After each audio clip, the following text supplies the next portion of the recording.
महादेव, जय भोलेनाथ। नमस्कार, मैं साधना पांडे सुगम मार्गदर्शन पे आपका स्वागत करती हूँ।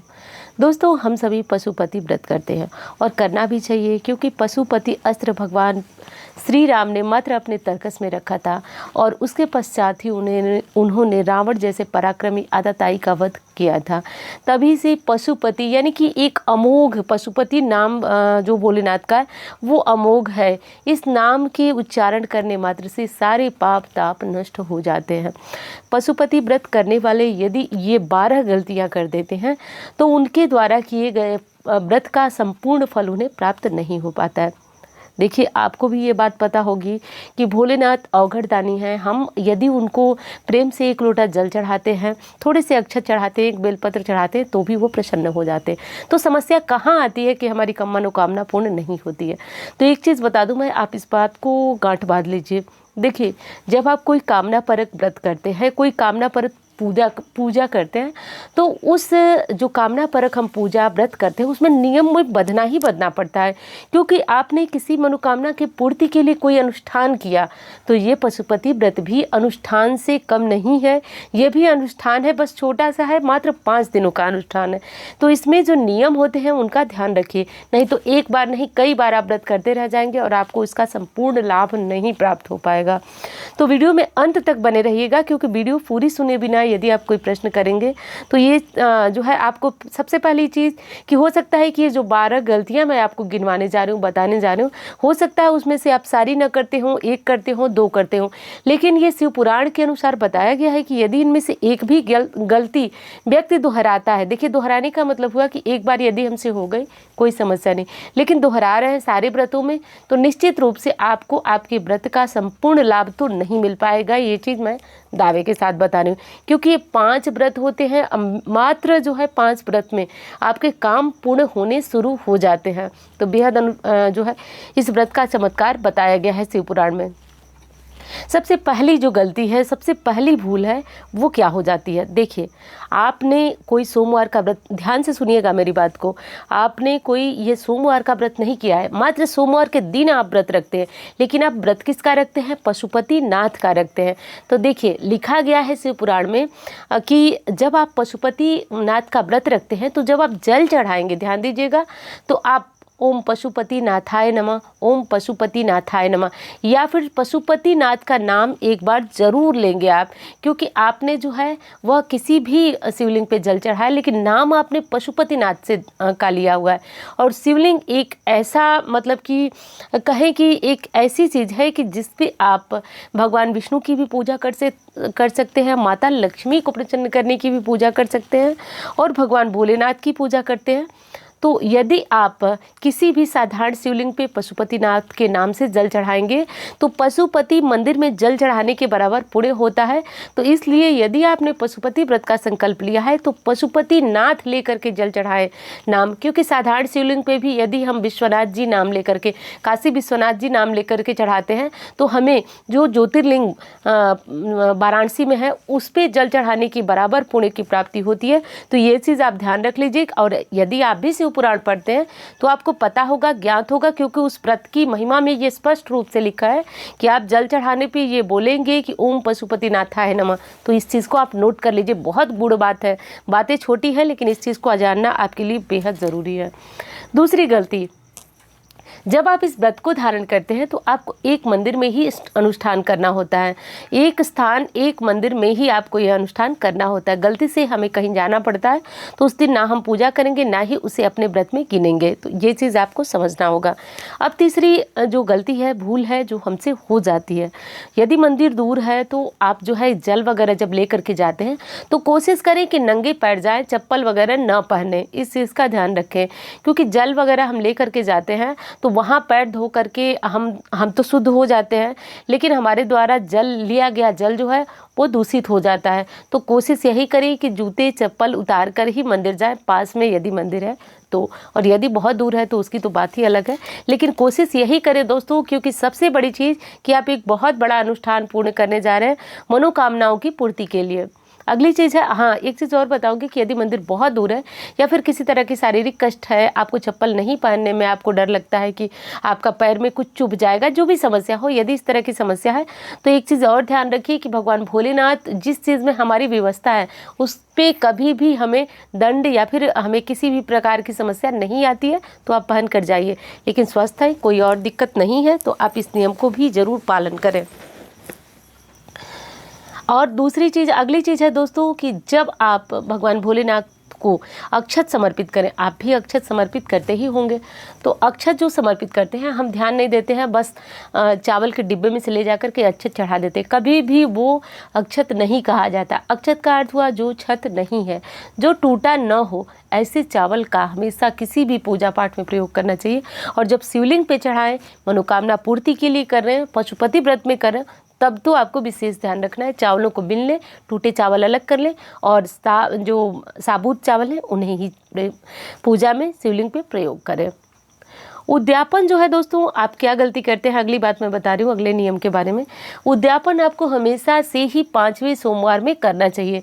कुछ लोग जो है आपको गलत सलाह देते हैं कि उद्यापन 6ठे सोमवार में करना चाहिए, लेकिन 6ठे सोमवार का शिव पुराण में कहीं कोई वर्णन ही नहीं है, इसलिए मैं आपको बता रही हूँ कि उद्यापन हमेशा 5वें सोमवार पर करें। उद्यापन कोई विशेष नहीं होता। यदि आपने नहीं विधि समझी जानी तो इस चैनल पर आपको एक एक छोटी छोटी बातों की जानकारी है, तो आप इस चैनल से वो जानकारी भी ले सकते हैं। तो हमेशा 5वें सोमवार को उद्यापन करें यदि पशुपति व्रत कर रहे हैं तो। अगली चीज़ है दोस्तों, कभी कभी हम पति पत्नी एक साथ व्रत कर लेते हैं, कभी बच्चे और माँ एक साथ व्रत कर लेते हैं, भाई भाई कर लेते हैं।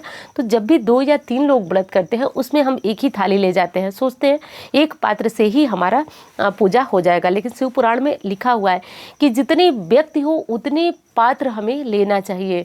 तो थाली उतनी लीजिए, पात्र का मतलब थाली, हमारे द्वारा जो पूजा की थाली होती है उसमें इसका बहुत विशेष महत्व बताया गया। तो अलग अलग पात्रों का प्रयोग क्षमा करें, अलग अलग पात्रों का प्रयोग करें। अगले नियम की बात करूं दोस्तों, तो देखिए बहुत सारी समस्याएं हमारे जीवन में आती हैं और उनसे निराकरण के लिए हम भगवान भोलेनाथ के शरण में जाते हैं। तो जितना हो सके हमसे त्याग वो करना चाहिए। तो इस व्रत में यदि आप अन्न का त्याग कर देते हैं तो शीघ्र आपकी कामनाएं पूर्ण होती हैं। लेकिन रुक जाइए, यदि आपको कोई शारीरिक समस्या है, यदि आप जो है बहुत ज़्यादा उम्र के हो गए, आपसे भूख सहन नहीं होती है, या फिर कोई ऐसी समस्या है जिसके कारण आप भूखे नहीं रह सकते हैं, तो शाम को जब आपका दिया वगैरह जलाने का कार्यक्रम हो जाता है उसके बाद जो है आप मीठा ही भोजन करें, नमक का त्याग करें। लेकिन जो लोग शारीरिक क्षमता है जिनकी, वो लोग आज के दिन आप फलाहार का ही सेवन करें, लेकिन अन्न का सेवन न करें, क्योंकि 5 ही व्रत तो रहना है, कोई बहुत ज़्यादा व्रत तो रहना नहीं है।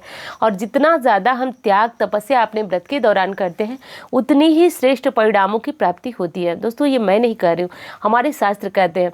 हमारे ऋषि मुनि हजारों वर्षों तक, सैकड़ों वर्षों तक एक स्थान पर बैठ करके भगवान की तपस्या करते थे और भगवान को प्राप्त कर लेते थे। हम तो बहुत छोटा सा अनुष्ठान कर रहे हैं, तो हमें भी कोशिश करनी चाहिए कि हम भी दिल से, मन से, लगन से पूरे इस अनुष्ठान को पूर्ण करें, तपस्या भाव से। तो ये काम आप कर सकते हैं।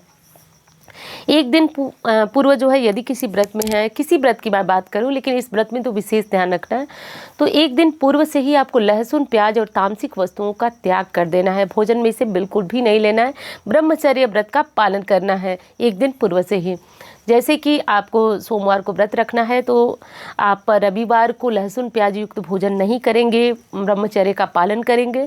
यदि इन नियमों का पालन नहीं किया जाए दोस्तों, तो ये तो मतलब बहुत बुरी स्थिति है व्रत रखने की। ऐसी स्थिति में व्रत जो है कभी भी पूर्ण नहीं होता है, निश्चित रूप से भंग होता है। तो लहसुन प्याज मत खाइए, ब्रह्मचर्य का पालन कीजिए।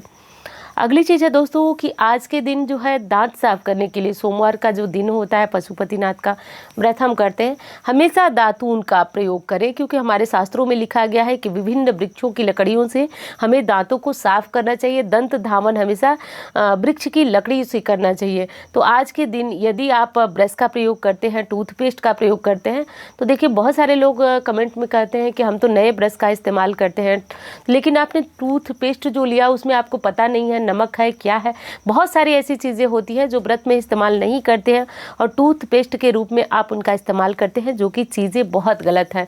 तो ऐसा ना करें। आप जहाँ भी हैं आप दातून का इंतज़ाम कर लें, 2-4 दातून लेकर के रख लें, इसे फ्रिज में रख लेंगे तो ये नरम भी रहेंगी। और एक दिन पहले यदि आप रात को इन्हें पानी में भिगो देते हैं तो सुबह आपको ये ताज़ा मिलती हैं और आप इनसे अच्छी तरह से दांतों को साफ कर सकते हैं। अगली चीज़ है दोस्तों कि आपको जो प्रसाद आप तीसरा हिस्सा घर मंदिर से लेकर के और घर आते हैं, वो प्रसाद आपको स्वयं ही ग्रहण करना है। जो व्रतधारी हैं उन्हें ही ग्रहण करना है। अन्य व्यक्तियों में ये प्रसाद आप नहीं बांट सकते, क्योंकि प्रसाद और थाली की विशेष महिमा इस व्रत में बताई गई है। तो प्रसाद का जो हिस्सा है, एक हिस्सा आप लाए हैं, वो स्वयं ग्रहण कीजिए। इस बात को ध्यान रखिए, किसी और सदस्य में न इसे बांटें। अगले नियम की बात करूं दोस्तों, तो इस व्रत में ये भी कहा गया है कि मन, कर्म और वचन से शुद्ध होकर के, तीनों प्रकार से शुद्ध होकर आपको ये व्रत रखना है। तो देखिए, मन क्या होता है? जो बुरी चीज़ें हम सोचते हैं। तो एक चीज़ का ध्यान रखिए, आज अपने मन में बुरे विचारों, बुरे भाव को भी नहीं आना चाहिए। कर्म यानी कि कोई ऐसी गलत काम न करे जिससे किसी को कष्ट पहुँचे, नुकसान पहुँचे, किसी को हानि हो। तो मन, कर्म और वचन। तो वचन क्या होता है? मुंह से ही हम बहुत सारी जो मिथ्या भाषण होता है, झूठ बोलते हैं हम, या फिर फ़ोन पे किसी की शिकायत करते हैं। ये सारी चीज़ें नहीं करना चाहिए, क्योंकि हमने बहुत बड़े अनुष्ठान से आज जो है वचनबद्ध हैं, हमने बहुत बड़े अनुष्ठान को करना है। तो इसलिए तीनों प्रकार से आपको शुद्ध रहना अति अनिवार्य है।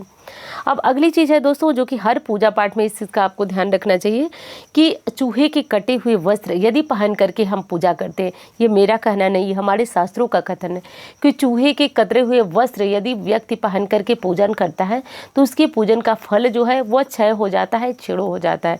कटे, फटे या जले हुए वस्त्र पहनकर भी पूजन में नहीं बैठना चाहिए। पूजन करने वाले व्यक्ति को संपूर्ण लाभ की प्राप्ति नहीं होती है यदि इस प्रकार के वस्त्र पहनकर व्यक्ति पूजन करता है। तो ये थे दोस्तों कुछ पशुपति व्रत के जरूरी नियम, जिन्हें आप ध्यान रखिए, नोट कर लीजिए और व्रत करने से पहले अपने वस्त्रों को चेक कर लीजिए। कोशिश कीजिए कि आप हल्के गुलाबी रंग के वस्त्र पहने, हल्के हरे रंग के पहन सकते हैं, क्रीम कलर के वस्त्र पहन सकते हैं, सफ़ेद पहन सकते हैं। यदि आप पुरुष है तो महिला सफ़ेद वस्त्र न धारण करें, क्योंकि सौभाग्यवती स्त्री को सफ़ेद वस्त्र धारण करना निषिद्ध माना गया है। तो इस प्रकार करके दोस्तों आप जो है अपनी पूजा को पूर्ण कर सकते हैं। और यदि वीडियो अच्छी लगे तो एक लाइक ज़रूर कीजिएगा। कैसी लगी आपके लिए, थोड़ी भी यदि जानकारी से भरी हुई वीडियो लगे तो आप इसे ज़रूर लाइक कीजिए, चैनल को सब्सक्राइब कर लीजिए। इस तरह की जानकारी आपको यहाँ से प्राप्त होगी। तो मिलती हुई इसी तरह की वीडियो के साथ, धन्यवाद।